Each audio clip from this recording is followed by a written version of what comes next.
Hello दोस्तों, मैं आपका होस्ट और दोस्त रजत भारद्वाज स्वागत करता हूं आपका एक और नए वीडियो में।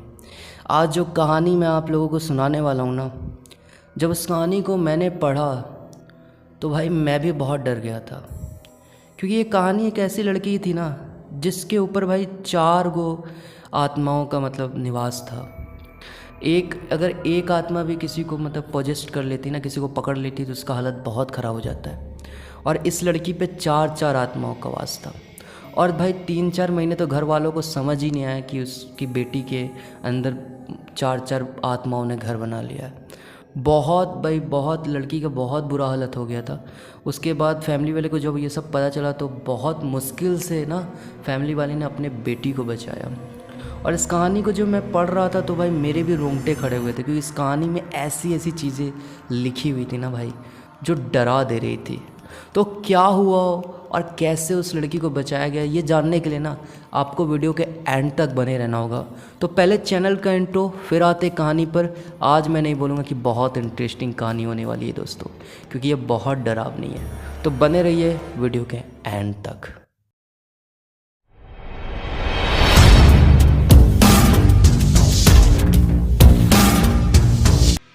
दोस्तों, ये कहानी उत्तराखंड के एक परिवार की है।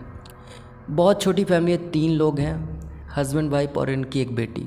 16-17 साल की उनकी बेटी है। घर वाले बहुत परेशान हैं क्योंकि उनकी बेटी ना सोती है और जब सुबह उठती है ना तो उनके बदन में ना बहुत भाई नाखून के निशान, ब्लेड के निशान होते हैं। घर वालों को समझ नहीं आ रहा ये हो क्या रहा है। पहले तो उनकी फैमिली वालों को लगा ना ये लव वव का मैटर है, जिसके चलते उनकी बेटी अपने हाथ वाथ में ब्लेड का निशान लगाती है। तो बहुत पता किया, उसके फ़ोन उनको सर्च किया और उनके फ्रेंड्स से पता किया, लेकिन ये सब कोई मैटर था नहीं। फिर भी इनको समझ नहीं आ रहा कि ये हो क्या रहा है, क्योंकि हर दिन उसके हाथों में निशान आ जाते हैं और बहुत गहरे। और उससे पूछो तो वो बोलती मुझे कुछ भी याद नहीं होता है। मैं सुबह उठ के देखती हूँ तो खुद मेरे हाथ जल रहा होता है और दोनों हाथों में नाखून के निशान होते हैं। तो इनके पापा ने डिसाइड किया ना कि आज रात इसकी मम्मी इसके साथ सोएगी और ये देखेगी कि क्या होता है, ये सच में खुद करती है या कुछ और मैटर है। तो आज रात इसकी मम्मी सोई, 4:30 तक भाई कुछ भी नहीं हुआ। कोई मतलब वो उनकी बेटी सोई हुई है और अभी तक वो हाथ बार बार देख रही है, अभी तक हाथ में कोई निशान नहीं। अब ना गलती से इनको 5-10 मिनट की नींद लग गई और जब ये उठी तो 4:45 तक उठी और देखी कि अब जब इन्होंने अपनी बेटी का हाथ देखा ना तो उनकी बेटी के हाथ में निशान आ गए थे, ब्लेड और नाखून के निशान आ चुके थे। अब इनको लगा ना कि यार 5-10 मिनट में कैसे कोई इतना कुछ कर सकता है, क्योंकि इतने निशान थे ना, अगर उस निशान को करोगे तो भाई आधा घंटा लगेगा, क्योंकि इतने सारे निशान उसने किए हुए थे। तो अब पूरा घर परेशान हो चुका है। अब वो लड़की भी बहुत परेशान हो चुकी है कि यार ये हो क्या रहा है ना। 16-17 साल की लड़की है यार, और इतना उसकी बॉडी में ना सिर्फ कट्स और नाखून के निशान पड़े हुए हैं और उसे भी समझ नहीं आ रहा ये क्या हो रहा है। वो इतनी मतलब इतनी परेशान होगी ना, मेंटली तौर पे इतनी परेशान होगी कि वो ठीक से कॉलेज भी नहीं जा पा रही है, अपनी पढ़ाई बिल्कुल नहीं कर पा रही है वो। तो घर वालों ने अब सोचा ना कि इसके रूम में सीसीटीवी कैमरा लगा दिया जाए। सीसीटीवी कैमरा में पता चलेगा कि ये हो क्या रहा है। इनको लग रहा है ना ये इनकी बेटी कुछ थोड़ा सा मेंटली परेशान है। हमको लगता है इसे कोई बीमारी हो गई है। बहुत किसी को बीमारी हो तो नींद में उठ जाता है और अजीब अजीब हरकतें करता है। तो उनको लगा कि इसे भी वही बीमारी हो गई है जिसके चलते ये रात में उठ जाती है और अपने ही निशान करती है। तो इन्होंने इसके कमरे में सीसीटीवी कैमरा लगाने की सोची और सीसीटीवी कैमरा लगा दिया गया। अगली सुबह जब इन्होंने सीसीटीवी कैमरे में देखा ना वीडियो, तो वीडियो देखने के बाद मम्मी पापा बिल्कुल शॉक्ड हैं, क्योंकि सीसीटीवी कैमरा में दिख रहा है ना रात के 12:30 बजे इनकी बेटी उठ रही है और वो उल्टा घूम गई है। मतलब उसका ना पीठ एक तरफ है और मुंडी पूरा घूम चुका है और वो सीसीटीवी की तरफ देख के हंस रही है। बहुत अजीब। इनको तो पहले अपनी आंखों में यकीन नहीं हुआ कि यार ये हकीकत है या कोई फिल्म ये देख रहे हैं। फिर उसके बाद ना वो उल्टा दीवार में चलने लगी, उल्टा घूम के दीवार में चल रही है, जैसे केकड़ा नहीं होता केकड़ा, उस तरह से वो दीवार में चलने लगी। और उसके बाद वो आई और अपने दांत से, नाखून से अपने हाथ को काट रही है। ये सब देखने के बाद ना इनकी मम्मी पापा बिल्कुल डर गए कि यार ये क्या हो रहा है, हमारी बेटी को कौन सी बीमारी हो गई है। अभी तक इनके दिमाग में ये सब नहीं आया कि भूत वूत, ये सब दिमाग में बिल्कुल नहीं आया, क्योंकि ये बड़ी पढ़ी लिखी फैमिली है, तो इन पे ये भरोसा नहीं करते। तो इन्होंने सोचा ना कि हम एक मनोवैज्ञानिक के पास जाएं और उनसे बात करें ना, डॉक्टर के पास जाएं। तो डॉक्टर के पास गए, उनसे ना इन्होंने बात की। तो एक जो मनोवैज्ञानिक थे वहाँ के बहुत बड़े, जो ये सब में रिसर्च करते थे, उनसे इन्होंने अपॉइंटमेंट ले ली अपनी बेटी की। तो वो डेली आते थे और इनकी बेटी को, वो जो एक थेरेपी होती है ना, हिप्नोटाइज़ किया जाता है, फिर कुछ थेरेपी इसकी चलने लगी। वही 5-6 दिन चली भाई। 6ठे दिन जब वो आए ना, जो डॉक्टर आ रहे थे, इनकी बेटी ने ना उसी डॉक्टर पे हमला कर दिया, उसको पूरी तरह से पकड़ लिया और वो चीखने लगे। जब चीख की आवाज़ सुनी तो जो मम्मी पापा बाहर थे वो दौड़ के अंदर आए और देखा कि उनकी बेटी उस डॉक्टर के ऊपर चढ़ी हुई और गर्दन पकड़ा हुआ है। और उस समय उनकी बेटी के जो बाल हैं वो बिल्कुल आगे आए हुए हैं और चेहरा बहुत डरावना हुआ है। ऐसा लग ही नहीं रहा कि ये चेहरा उनकी बेटी का है। आवाज़ में भी बहुत अलगपन है। तो जैसे तैसे उनसे छुड़ाया गया और डॉक्टर के ना गले में बहुत कस के हाथ का निशान हो गया था। ऐसे लग रहा था कि बहुत कस के किसी ने पकड़ा है गले को। वो डॉक्टर बोला कि मुझे नहीं लगता इसे कोई बीमारी है, मुझे तो कुछ और लगता है। मतलब एक मनोवैज्ञानिक डॉक्टर खुद बोल रहा है कि मुझे कुछ और लगता है। और उन डॉक्टर का और का इशारा ना तीसरी शक्ति पे था। जो तीसरी शक्ति, भूत पिचास, इनके बारे में उनका इशारा था। तो उन्होंने कहा कि आप एक बार ना अपनी बेटी को किसी अच्छे पंडित को दिखा लें, वही आपको बताएंगे कि आपकी बेटी के साथ क्या हुआ है। मुझे तो नहीं लग रहा कि इसे कोई बीमारी है, क्योंकि अगर ये बीमारी इसको होती ना तो इसकी आवाज़ ये इस तरह से बिहेव नहीं करती। अगर इसको बीमारी होती तो ये इस तरह से बिहेव नहीं करती और 5-6 दिन में कुछ तो कुछ असर इनके पास होता। तो अब थक हार के इनके मम्मी पापा ना पास के मंदिर में चले गए और वहाँ पे जो पंडित जी थे ना उनको बताया कि ऐसी ऐसी बात, हमारी बेटी के साथ ऐसी ऐसी चीज़ें हो रही है। तो उन्होंने कहा कि ठीक है हम आते हैं। तो वो ना अगली सुबह जब आए तो घर में आए, वो अपने 2-3 शिष्य के साथ आए हुए थे। और जब उन्होंने उनकी बेटी को देखा तो वो समझ गए कि यार मामला बहुत गड़बड़ है। तो उन्होंने कहा कि आप अपनी बेटी को बुलाइए नीचे हमारे पास। तो उनकी बेटी ना पंडित जी को देख के आ नहीं रही थी, बिल्कुल डर गई। जैसे क्या होता ना, 2-3 साल का बच्चा कैसा होता है, अजनबी को देख के कैसे डरता है ना, वैसे उनकी बेटी कोने में जाके डरी हुई है, बहुत डरी हुई, बहुत डरी सहमी है और वो आ नहीं रही है। बहुत घींच टान के उसकी मम्मी ने उसे लेके आया ना। उसके बाद जब पंडित जी ने देखा तो देखते ही वो बाहर चले गया और जो लड़की है ना उसके पापा को बुलाया, बोला कि ये सब हरकत कब से हो रही है आपकी बेटी के साथ। तो उन्होंने बताया ये करीबन 1 महीना हो चुका है ये सब होते होते। तो उन्होंने बोला जब 1 महीना हो गया तो आप मुझे अब क्यों बता रहे हो?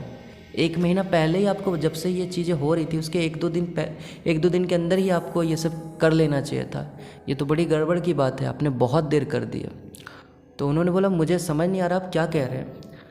तो वो बोलते हैं कि तुम्हारी बेटी के ऊपर कोई 1-2 भूत नहीं है, पूरे 4 भूत का साया है और वो भी बहुत ताकतवर। और उन्होंने तुम्हारी बेटी के शरीर पे अपना घर बना लिया है और वो इतनी आसानी से नहीं जाएंगे, क्योंकि हमने बहुत देर कर दी। 1 महीना उन्हें दे दिया है। 1 महीने में जो ये सब ताकतें होती हैं ना, अगर वो किसी के शरीर पे आ जाए तो वो बहुत अच्छे से उस शरीर पे अपना घर बना लेती है। तो पंडित जी ने बोला कि अब बहुत मुश्किल है तुम्हारी बेटी को नॉर्मल करना, क्योंकि अगर 1-2 होते तो हम आसानी से कर सकते थे, लेकिन तुम्हारी बेटी के अंदर 4 प्रेत का साया है। और ऐसा क्या होता है ना, जब एक प्रेत आपके शरीर में घर बनाता है ना और देखता है कि कोई भी इतना सीरियस नहीं ले रहा है, ठीक नहीं हो रहा है, तो वो अपने साथ दूसरे प्रेत को बुला लेता है। ऐसे करके इन लोग ने ना 1 के बाद 2, 2 के बाद 3, 3 के बाद 4 बुला लिया था। और सही समय में, अभी भी सही समय बोलूँगा मैं, क्योंकि इन लोग ने पता तो कर लिया, वरना शायद 4 के बाद 5-6 और आ जाते, ऐसा भी हो सकता था। तो पंडित जी ने बोला कि अब हमें पास के जो 2-3 गांव छोड़ के ना एक बाबा हैं उनके पास जाना पड़ेगा, वही अब कुछ कर सकते हैं उपाय, क्योंकि ये मेरे बस की बात नहीं है। मैं अगर यहाँ पे कुछ भी करने जाऊँगा ना तो उन्होंने कहा बात और बिगड़ जाएगी। अगर मैं कुछ करने जाऊँगा तो अभी जैसी भी बात है ना उससे भी ज़्यादा बिगड़ सकती है।